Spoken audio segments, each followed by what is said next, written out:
STARLIFE thing turn up everywhere. Yeah, STARLIFE turn up everywhere. STARLIFE, shine bright. Oh Lord.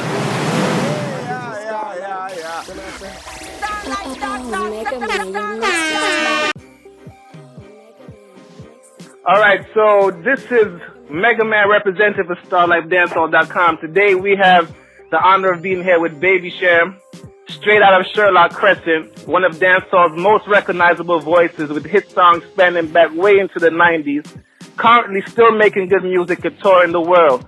You know him from hits like The Mask, Morewood, Joyride, Galang Ya Gal, many, and a whole heap more tunes. How you doing today? I'm good. Thanks for having me, King. No doubt. Much respect. I've been a fan of Dave Kelly, the whole Madhouse, extra large label for a long time for the quality of work that, you guys put out. Yeah, you were originally called Baby Champagne, right? That was your original name. I just want to start there really quickly. How did you get your name? How did you get your name, and why has your name changed and evolved over the years? There was this DJ competition. 1 second. There was I think it was probably 1990. I was just starting to attend high school at the time, probably 1991. And the first thing you do when you're going in a competition, you want to have a name. Even though you have a lot of lyrics, you want to have a name so you can remember that name. And all my friends were shooting names. They were coming up with weird, crazy names. And a friend of mine's sister came up with the name Baby Champagne. And the first time I heard it, it rang a bell. But to me, it was a little bit too long. So you pretend like you're calling yourself or you're introducing yourself on stage. And we present on stage, Baby Champagne. I'm like, no, it's too long. So we cut off the pain. I was like Baby Cham. And that's how it's been from then. So right now you dropped the baby and you've been going by Cham recently. Was there a specific mindset that created that change? No, we still own the name Baby Cham. Like, okay. I can't still call me Baby Cham. I'm still the lady's baby. Okay, yeah, cause your brand is Baby Cham, worldwide, people still know you as Baby Cham, It's just that most of the projects that we have, the last album was just a story. And to us, there was nothing baby about the project. So we just Cham, you understand? But as far as the name never ever changed. It's just okay. For that specific project. For that specific project.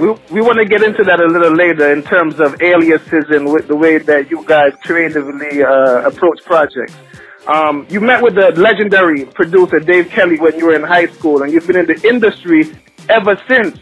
So from your perspective, how has the industry changed? The industry has changed a lot.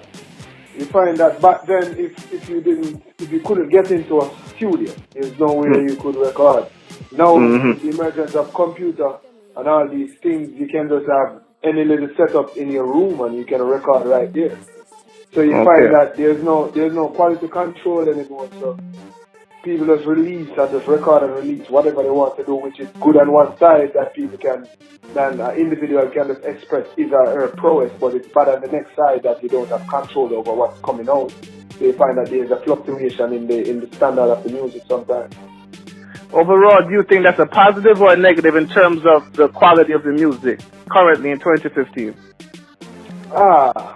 It's easy. The quality is nowhere near where the quality used to be. But at the same time, you can't knock an individual for just trying to get his stuff out there, you understand? So hopefully as we evolve, they can pick up on their mistakes and see that they need to start just scrutinizing their work a little bit more before releasing. So I want to stay in that vein real quick in terms of technology and quality control. In terms of releasing vinyl versus MP3, besides vinyl having a higher quality, what is the difference in the era right now where you're not releasing actual 45 like you once did through platinum distribution, Madhouse, and so forth? There's no player for them. Okay. There's nothing. You find that back then kids used to save their money and buy turntables. You understand? Now everyone has a phone.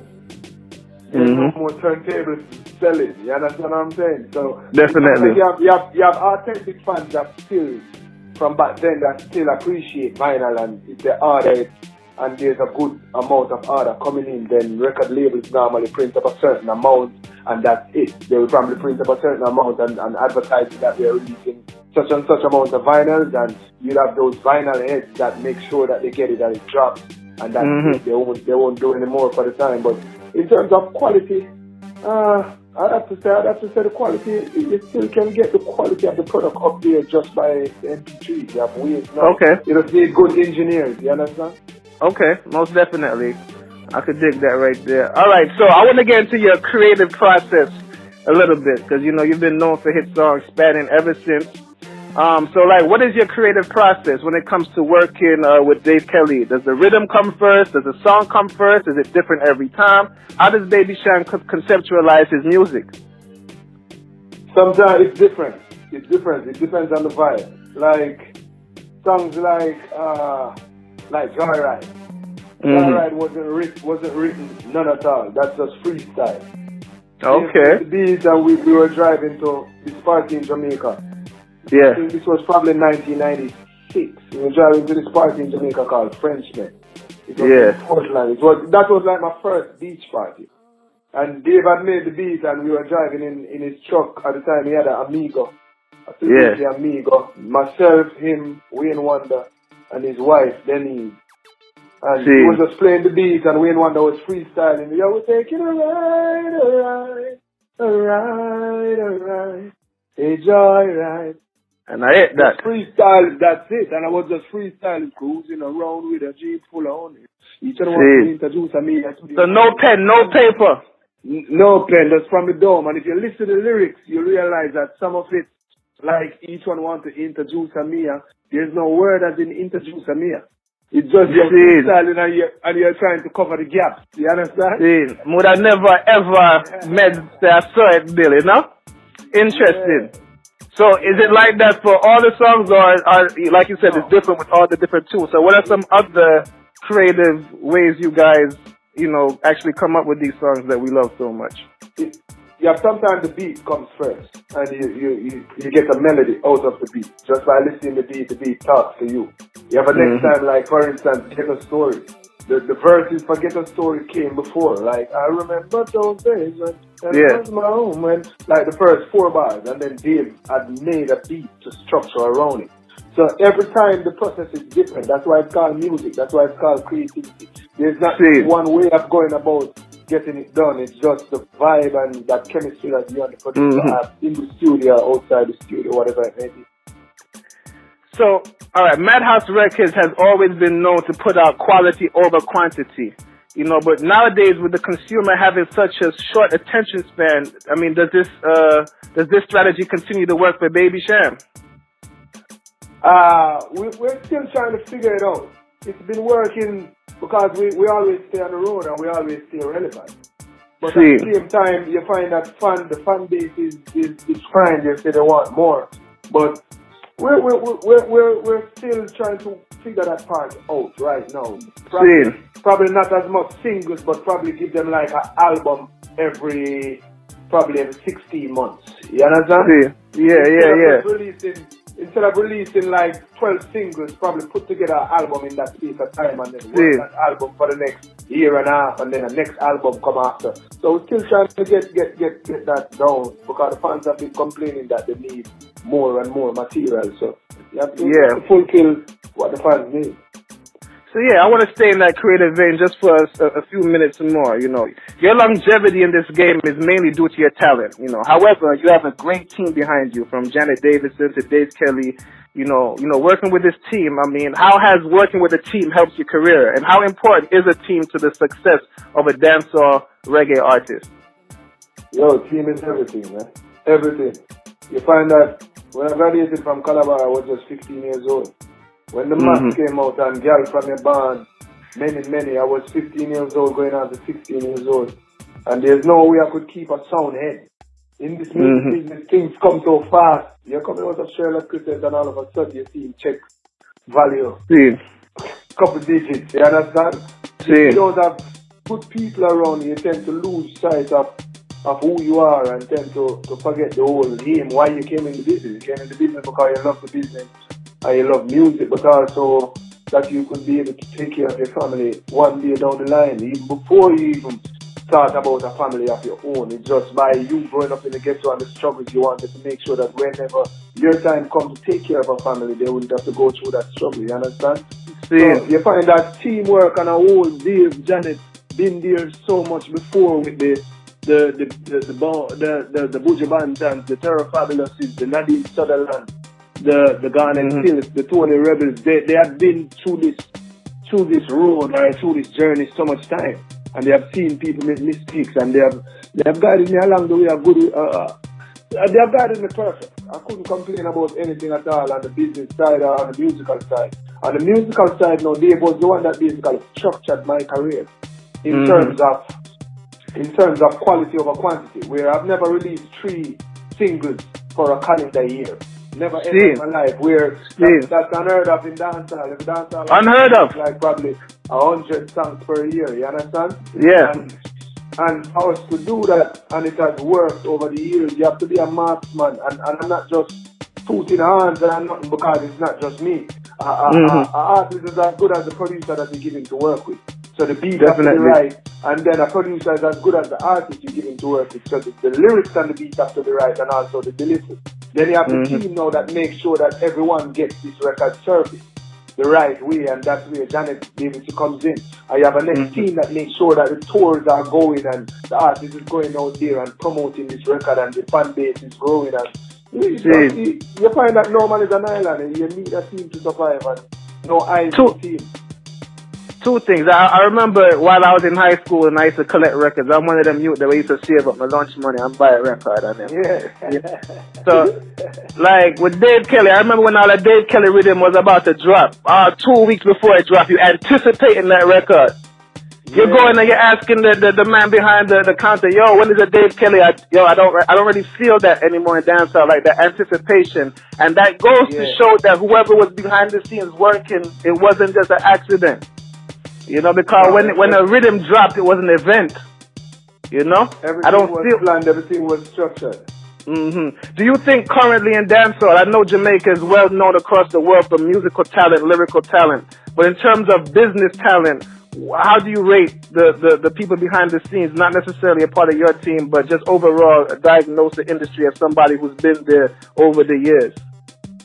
Oh, we lack business heads in the business. We have a lot of talent, but talents also need business heads around them to make the right moves. And as far as what you were saying earlier, and we were saying that anticipation, it's not just in dancehall alone. You notice now, but then when a Biggie Small album is coming out, everyone is looking out for it. Now, the hottest artist in hip-hop would drop an album and it's not everyone's looking out for it. When a song pops up, then we say, okay, let's get it. You understand what I'm saying? You find that there is so much coming out now. There's no real control over what's coming out either on this side of the fence or that side of the fence. They find that fans have so much to get, and the world has gotten so smaller where even dancehall heads now are listening to EDM music, and they're looking out for what whosoever on the EDM side is dropping or whatever it may be.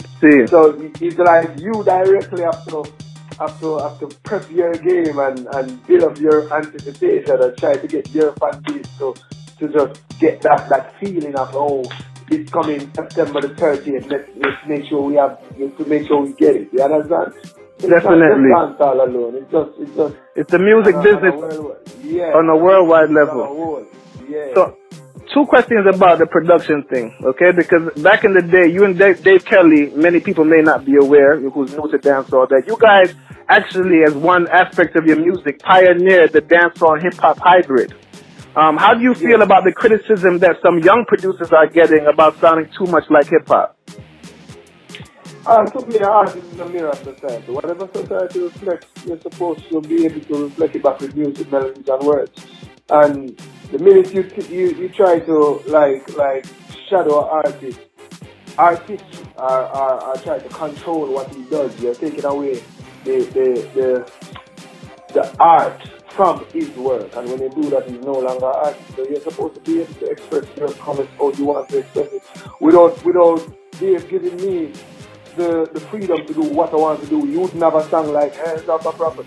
This is not Monopoly. Only a girl and she alone, and those are classic dancehall tracks. But if you listen, there's not one word of patois in the song, and it was we were basically exposed to a lot of hip hop back then, just traveling and touring, and we were trying to figure out how can we make music so people can understand it. And that was like when we started bridging those gaps. And if you notice, with songs like Tables Turn with Foxy Brown, Tell Them a Woman, Break Up, Call the Undertaker. There's no way. Big tune in New York them time there. Right. There's no way we could have sold so much records with that, with me just spitting hardcore dancehall that the world could understand. Same thing with This Is Why I'm At. I got my click to the rear of me. Punks living favor of me. So if you listen Hands Up a Property, which was the experiment, and listen to these songs that came after, I'm actually spitting. I'm actually DJing in standard English, but at that, by the time I got to This Is Why I'm At, the Ghetto Stories. It was a double CD, right? That's up. Yeah. We did have it, yeah. So tough album, you know? You respect, man. You find that you have to just allow each individual to do what they want to do, because at the same time, if you go to a dancehall party and every song sounds the same, what's the vibe going to be like? True. You understand? Every song sounds the same, the vibe's just going to be dull for the whole night. It's the same level.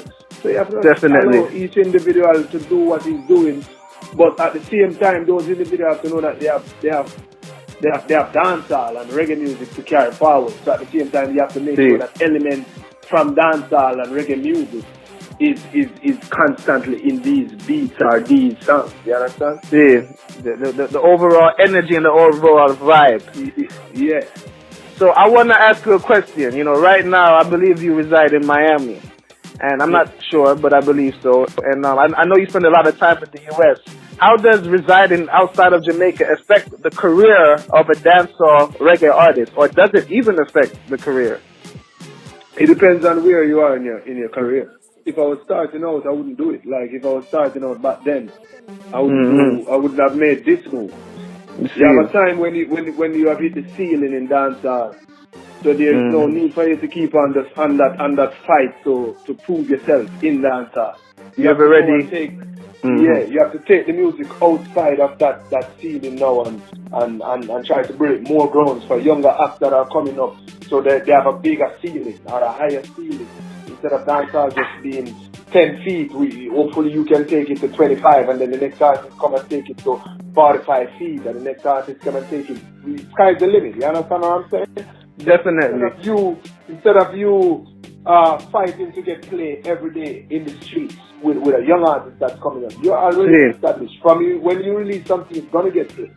So it's your duty, just like when Bob Marley was in his days fighting with the Peter Touches, the Bunny Wailers to get played in Jamaica. And then when he got established enough, he took his career overseas, and that's how reggae music expand, and that's how Jamaica was put on the map. You understand what I'm saying? So I have a question for you in regards to touring and things like that. Do you think that dancehall artists and reggae artists in general exploit is sometimes seen as a bad word, but exploit the markets that are available to tour? I mean, like, we're used to Europe and we're used to things like that, but do you think that there are opportunities elsewhere that are not being tapped into by dancehall and reggae artists?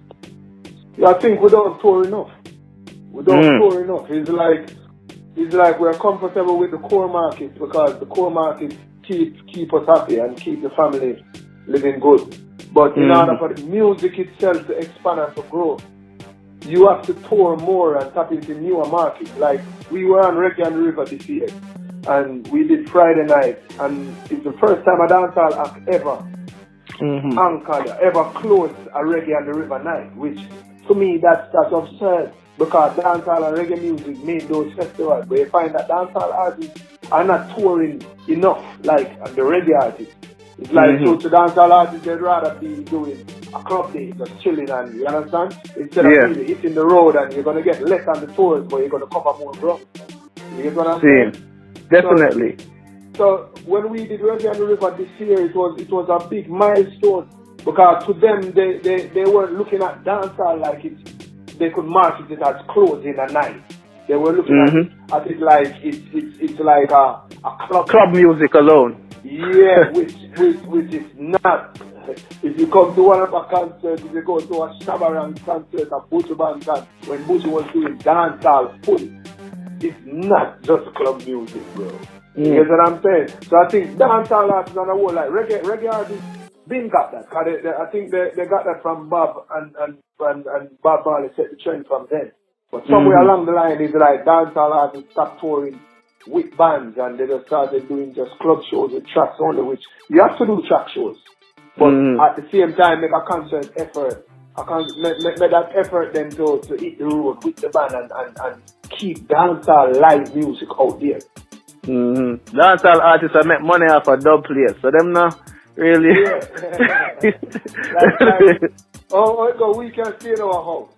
And you get 15 man and man for the week to do and dub. You get 15 Babylon boy. You get 20 Ghetto Story. So that alone can keep you going. But at the same time, that's not really helping the music per se. That's helping you. You understand? Yeah. The music has done so much for you, and has helped you so much. Somewhere along the line, you have to give back, and that's how you give back by hitting the road and promoting. Like this summer we did Slovakia. No dancehall artists has gone into Slovakia just play. You understand? Yeah.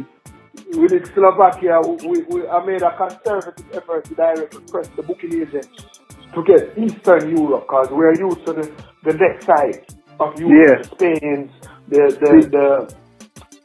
next side of Europe. So this summer we did mostly the eastern side of Europe, and the music is so huge over there. You believe? A few years back, I was living in Europe. I was all over Paris, France, Germany, Belgium, and things like that. You know, I think everybody should get the opportunity to travel. One of the things that I noticed was, anywhere I was in the world, I heard a Dave Kelly tune play in the club. Anywhere I was in the world. Anywhere. You understand? I mean, it could be just like a little bar. If a dancehall tune is playing, a Dave Kelly tune I play. You know what I mean? And I met like a lot of people who are locals in Europe that listen to hardcore dancehall. And I said, look at this. Many people do not even get to see this, So as you travel the world, what are some of the most interesting things, or should I say, what is the most interesting place that you have traveled to thus far in your tours, if you can name one place? That's different. Everywhere got its own little thing that you take note of. Like in Europe, people would tell you the exact date that the song was released, who produced it, all the artists that were on that beat. You find that in Jamaica, we don't even care about that. You understand? Yeah. You know what I'm saying? It's like we have it so much. It's like we don't even care about like the date when it was released or who produced it. They take that thing serious. It's not Jamaica love brand new things, All right, yeah. But then you find that Japan now, they just want to imitate everything that Jamaicans do in the dance. They're so fascinated with the culture. To them, it's like the best thing. So you take note of that. Also, when you're traveling, you realize that they can't really take nothing that we do or nothing that we wear and how we carry ourselves or how we represent ourselves lightly. Because you have people out there that look up to that, and is a reason why they love everything that Jamaicans do. You understand what I'm saying? So the power. So it's like everywhere you go, you notice something different that each part of the world just takes from Jamaica and takes from our culture. And it's not just the music. It's just the whole culture of dancehall. The whole culture of Jamaica. The brand Jamaica. And I want to speak about the brand Jamaica, the brand Baby Sham, the brand dancehall. I mean, right now you have a Lawless clothing line.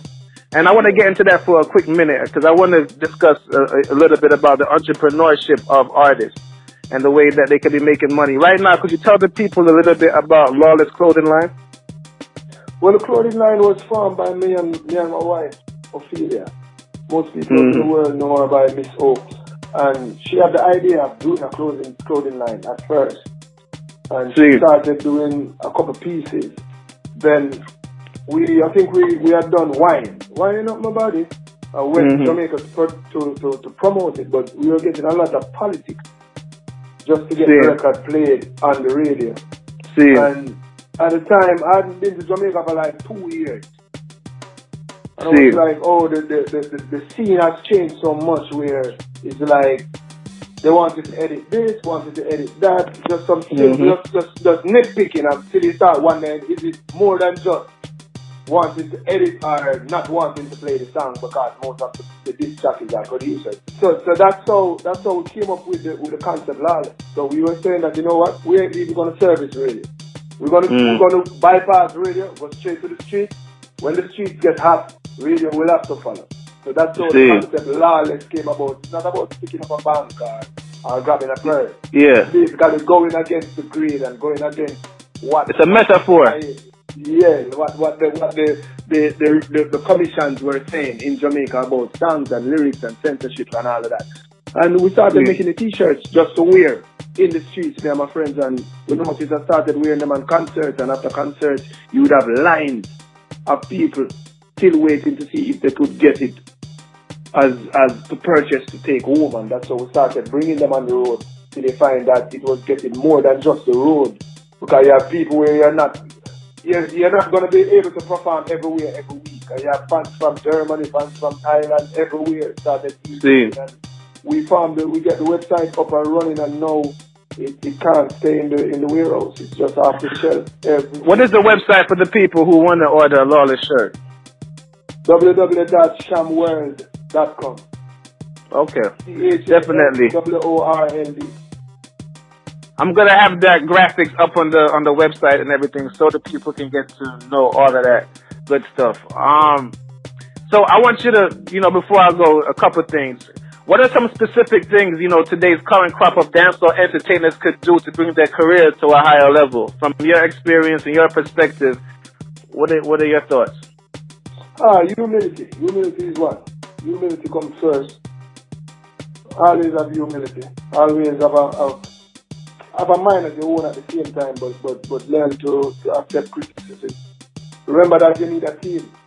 No matter who you are, no matter how it might seem, it's never you alone. It's never ever you alone. You as the artist can't make it work just by yourself. And when I say a team, it's not just the team that you're paying. You have the radio station disc jocks that putting in their work. You have the dancehall disc jocks that putting in their work. You have the fans that's making sure that they go wherever they have to go, do whatever they have to do to listen to these songs, make sure these songs are heard, and word of mouth is the biggest promotion. They'll get up and tell their next friend that, yo, you heard this song from Shan, you heard this song from who, you hear this song from she, you understand? And it's just stay on the grind non-stop. Stay on the grind. We have this thing that we say it's never about egos or individuals, it's about music and the word that needs to be done. As our creative juices flow, we stick to the philosophy of use in the studio to have fun, nothing else. Seeing. All right, so for the 2015 going into the 2016, what can we expect from Baby Cham? Well, the album is almost done and ready. We have 2 brand new singles coming. One is hardcore, one is more what you have expected from me over the year, which is different type of music, different type of vibes that fuse with dancehall music, reggae music, and world music. The single is out, which is Arm to What, which is catching fire. The video is sick. If you haven't seen the video yet, you need to go check out the video of Arm to What. We're on the road constant. Planning the West Coast tour right as we speak. And just listen out and keep on supporting. Lawless, live Lawless, bang. Lawless, dear. So my last question to you, Baby Cham, is what is one thing that you're passionate about that your fans probably would not expect? I would say football. All right. Yeah. All right, cool, huh? Without Middle American football. Okay. Barcelona for life, Liverpool for life. Although Liverpool is not doing well in the English league, Liverpool for life. Seen. All right, so y'all heard it here, Baby Cham is a football fan, football lover. I want to give a big shout out to Janet Davidson, Dave Kelly, and Baby Cham for, giving us this opportunity. I noticed that, when I did my work with Donovan Jermaine and Tony Kelly was always love, and they really appreciated the newcomers to the industry. And since the very beginning, the whole entire team over there at Madhouse has been ultra professional, and we can actually see here why the label was such a success. So we wish you the even more success. You know, you've had a lot of mainstream success here in America, and we believe that, you know, this is still just the beginning. And we believe that dancehall is still at the tip of its commercial success, you know, and we feel like, you know, Madhouse and Baby Sham will be at the forefront of pioneering it to the next level. So, yo, big up yourself, Baby Sham. Yeah, you know what I'm saying? Enough respect. Thanks for having me.